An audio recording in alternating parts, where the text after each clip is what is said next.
What I argue in my book is that progressive capitalism, which means channeling the power of the market economy to serve society, is the best hope to create an economy that serves all of our citizens. I'm Joseph Stiglitz. I teach economics at Columbia University. Joseph Stiglitz, thank you for taking the time to speak to us. Nice to be here. Could you tell me what you mean by an age of discontent? The obvious unhappiness that you see in the United States, but in much of the Western world. In the case of the United States, it gets manifested in the fact that life expectancy is in decline. And one of the major reasons life expectancy has been in decline is these deaths of despair, where people are drug overdose, alcoholism, suicide. I mean, that's a real manifestation of discontent. You see it very vividly in our politics, and the politics in the UK and the politics in much of Europe. People are angry. Absolutely. What do you think the solution is then? Part of the reason for the discontent is that the economic system that everybody champions, the great capitalist, hasn't been working for a very large fraction, in some cases in America, for a majority of our citizens. And so the answer is what I call progressive capitalism. Take the energies of the market economy, but instead of having those energies serve the interest of the 1% or the 1/10% at the expense of everybody else, channel those energies to serve society as a whole. And you mentioned some of the downsides of capitalism there. The one that immediately jumps to my mind would be the environment. Could you elaborate on that a little bit perhaps, and perhaps touch on some others? My concern about capitalism is that when it's not well structured, people can get rich at the advantage of others, at the expense of others, what I call exploitation. And that's where climate and the environment is so important.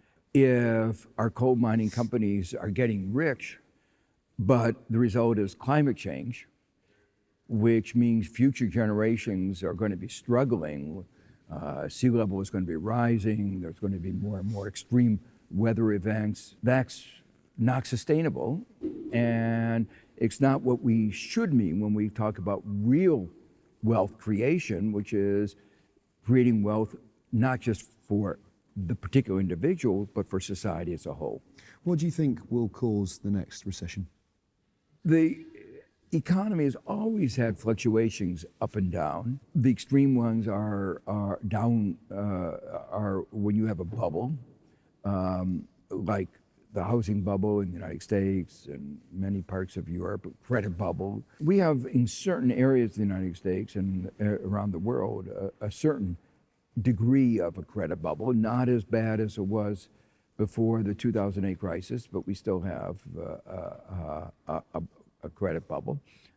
Right now, the two most serious risks, I think, are protectionism, that the arrangements by which the whole global economy worked for going on a half century are being undermined by Trump. That causes an enormous amount of uncertainty.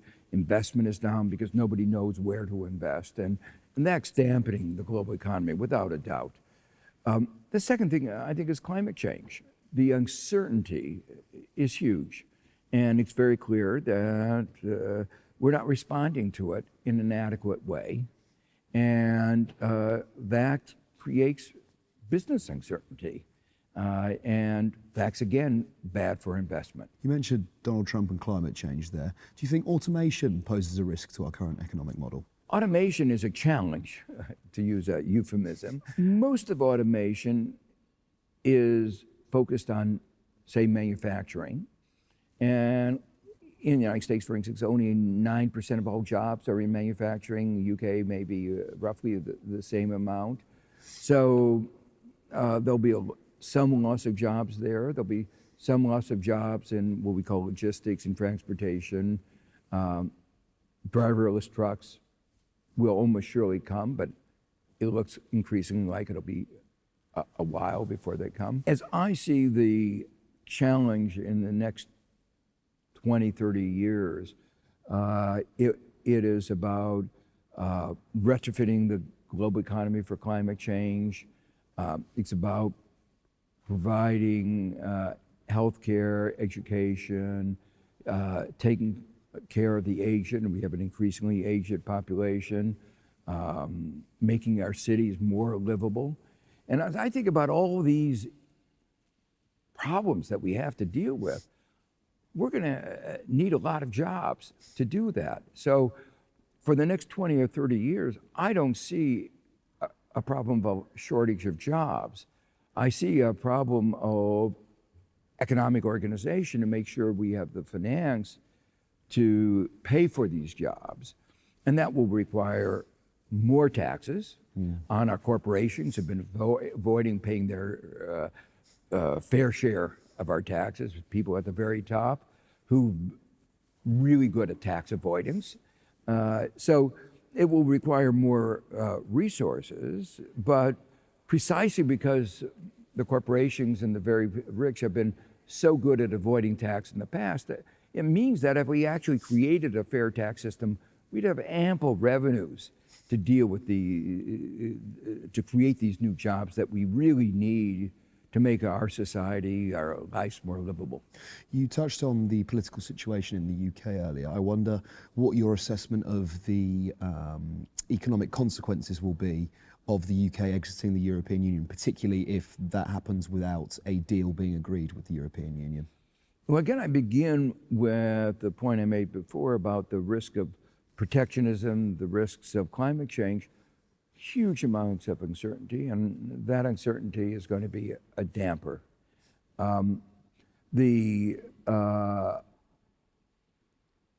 second issue in terms of Brexit is that if you crash out of Europe, you're going to spend the next decade or more trying to figure out your relations with Europe, relations with every other country. People have been complaining that so much of the space, the air in the last 3 years have been occupied by Brexit, that the UK has not been able to address the host of other problems that it needs to address.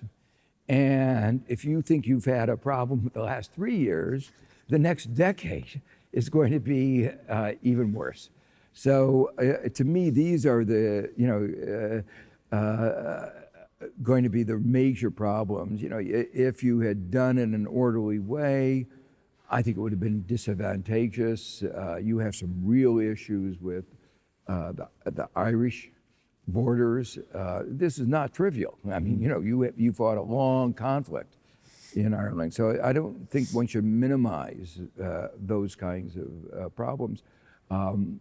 Scotland voted very strongly to be part of Europe, and that will revive a disorderly Brexit, will almost surely revive the question of the internal arrangements in the UK.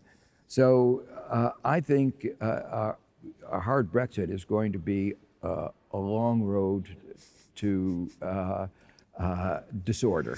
People will not enjoy hearing you say that, but Joseph Stiglitz, thank you very much. Thank you.